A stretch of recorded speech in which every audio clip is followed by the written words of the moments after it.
It's the end of the month, and you and your partner are sitting at the kitchen table with 2 phones out, splitting the electric bill down to the pound. You paid for groceries, so they'll cover gas. You covered date night, so now they owe you for the dog food. Sound familiar? Honestly, if you've ever pulled out a calculator app in the middle of a conversation about love, this video is for you. Here's the thing nobody tells you. Couples who split every single expense 50-50, no matter what each person earns, are significantly more likely to describe their relationship as transactional instead of a partnership. Not broke, not incompatible, just quietly keeping score without realizing it. And look, I've spent years studying the exact point where financial pressure stops being about money and starts being about power, fairness, and who feels like they matter more in a relationship. Because here's what I've noticed. It's rarely about the actual number on the bill.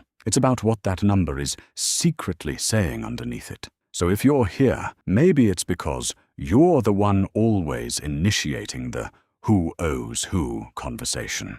Maybe you're the one dreading it. Either way, stick with me. If you've ever felt a weird knot in your stomach around money and your partner, hit subscribe, because this channel exists for exactly this. The money conversations most couples never actually learn how to have. By the end of this video, you'll understand why 50-50 splitting quietly damages even loving relationships, and what to do instead that actually feels fair to both people, not just fair on paper. Why 50-50 feels fair but isn't. Let's start with the obvious question. Isn't splitting everything equally the fairest way to do it? Honestly, on paper, yes. Equal numbers, equal contribution, nothing complicated. But relationships aren't spreadsheets, and money in a relationship was never really just about arithmetic. Take Marcus and Priya, a composite of dozens of couples I've heard from. Marcus earns roughly double what Priya makes. They split rent, groceries and bills straight down the middle because it felt equal. But every month, Priya was contributing nearly 1/3 of her entire paycheck to shared expenses, while Marcus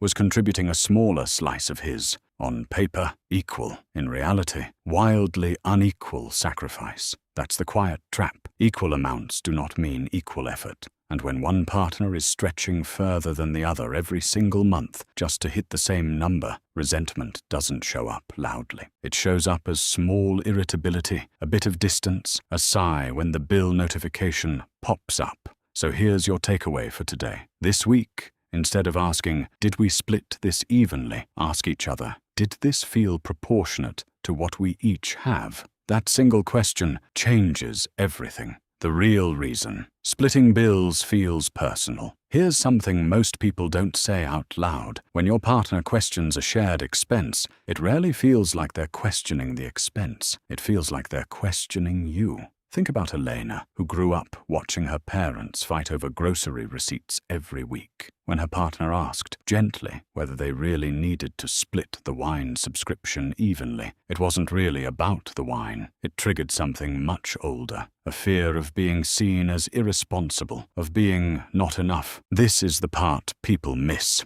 Money conversations are rarely just about money. They're carrying old stories about scarcity, about worth, about who gets to feel secure. So before your next money talk, try naming the feeling underneath the number. Not you spent too much, but I think I'm feeling anxious about not having enough control here. That kind of honesty disarms a fight before it starts. The hidden cost of splitting everything equally. Now let's talk about what this actually costs a relationship over time, because it's bigger than most people think. Couples who treat every expense as a 50-50 transaction report lower relationship satisfaction over a 5-year period compared to couples who use a proportional or shared pool approach. Why? Because constant tallying creates what researchers sometimes call transactional fatigue, the slow erosion of trust that happens when love starts to feel like it's being audited. Diane and Tom are a good example. Every expense got tracked in a spreadsheet, literally a spreadsheet, for 4 years. It felt organized. It felt fair. But by year 4, Diane admitted she felt more like a roommate than a wife. When they finally sat down and calculated it honestly, the emotional cost wasn't measured in money at all. It was measured in the fact that they hadn't had an unguarded, generous conversation about finances in years. The takeaway here isn't stop tracking anything. It's this: pick one category this month, maybe groceries, maybe streaming subscriptions, and stop splitting it evenly. Just let one person cover it fully. No tally, no repayment. Notice how that feels. That small act of generosity is often the first crack in the transactional pattern. What actually works instead of 50-50? So if not 50-50, then what? Honestly, the answer isn't complicated, but it does require a conversation most couples avoid. The alternative a lot of financial counselors point to is proportional contribution, where each partner puts in based on what they earn, not an equal flat number. If one partner earns 70% of the household income, they contribute roughly 70% of the shared expenses, and the other contributes 30%. Suddenly, the sacrifice each person feels is actually equal, even though the numbers on the page aren't. James and Aaliyah switched to this system after years of quiet tension. James earned significantly more.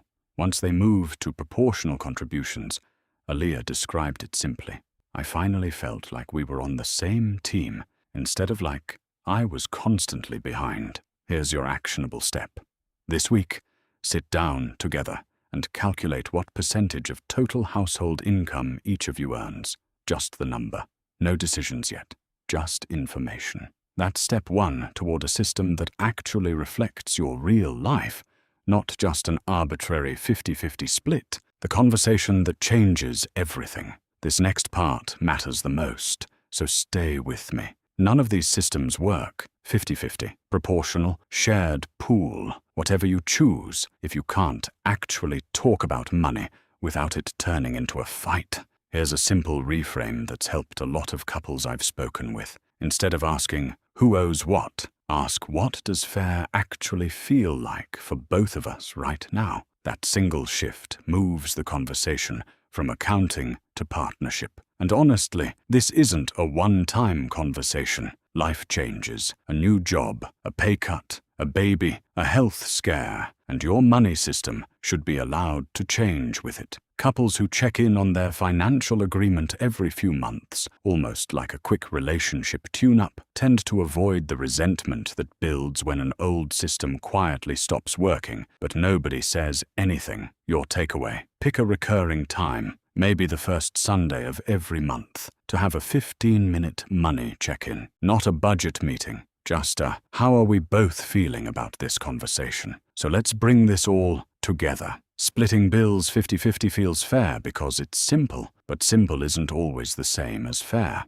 What actually protects a relationship isn't equal numbers, it's equal sacrifice and honest conversations about what money is really representing underneath the surface, whether that's old fears about scarcity, a need for control, or just wanting to feel like a team instead of two people keeping score. If any part of this felt uncomfortably familiar, that's okay. Almost every couple I've ever talked to has some version of this story. The goal was never to guilt you into a spreadsheet audit of your relationship. It was to invite you into an honest conversation you might have been avoiding. If this video gave you something worth thinking about, hit subscribe, drop a like, and share it with the one person you actually need to have this conversation with.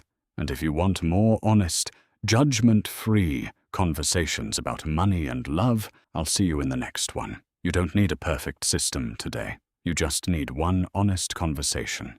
Start there.